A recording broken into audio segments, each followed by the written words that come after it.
Well, let me go ahead and give you this news update that just came through my timeline, my news wire here. Major escalation out of Washington, D.C. today. President Donald Trump has just announced that the United States is preparing to shift from controversial boat strikes in the Caribbean to land strikes on alleged drug traffickers inside of Latin America.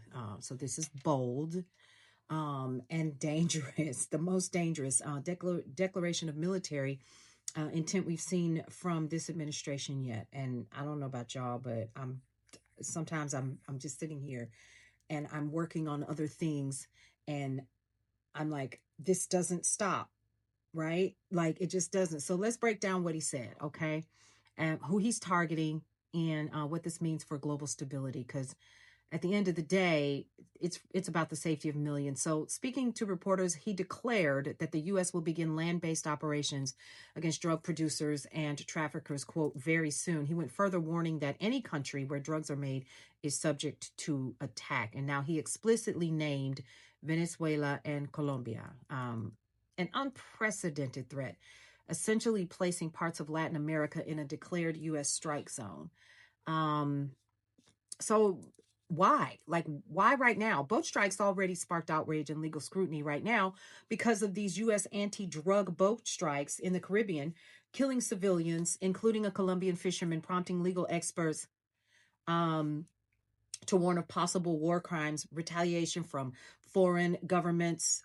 We've got land strikes that mean U.S. boots on the ground, drone or missile attacks inside sovereign nations, potential open conflict with foreign militaries, violations of territorial sovereignty under international law.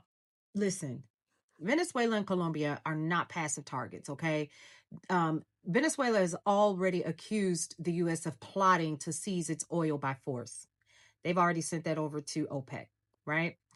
Colombia, a longtime ally, has condemned the boat strikes that killed its citizens. So land strikes could provoke diplomatic rupture, retaliation, regional destabilization, international condemnation.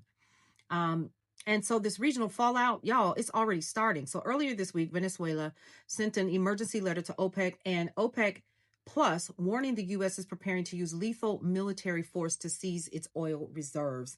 Now Trump's comments all but confirm their fears right now. So Latin American political leaders are meeting behind closed doors tonight, according to regional outlets, to coordinate responses to what they view as a direct threat of invasion. Now, let me talk about why this matters for us here in the U.S. Land strikes mean war, not policing. Let's be clear. I mean, we're already there, but land strikes really mean let's go, right?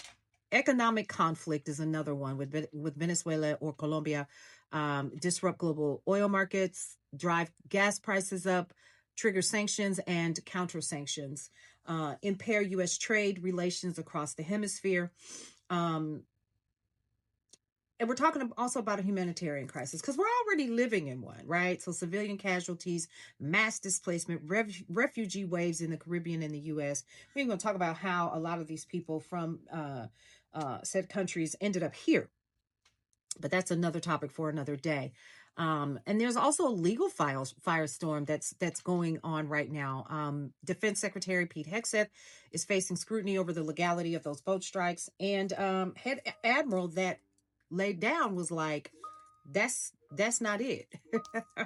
That's not it. So that admiral is Alvin Halsey, and he resigned, refusing to do anything with those illegal orders. And Congress has demanded testimony on civilian deaths. So what does that mean? He said, "Yeah, we're gonna talk about this." So here's what we're gonna be watching. Is the Pentagon gonna support or push back on the comments? That's number one. How will Venezuela or Colombia respond publicly? And is Congress going to attempt to block this unilateral U.S. military action? I mean, come on, Congress, what you doing? What are we doing here? And are military commanders being ordered to prepare for new operations? Do we need to? Okay. And will international bodies, OAS, UN Security Council, step in? Are they going to say, pause? What are they going to do? So, y'all, this this so much.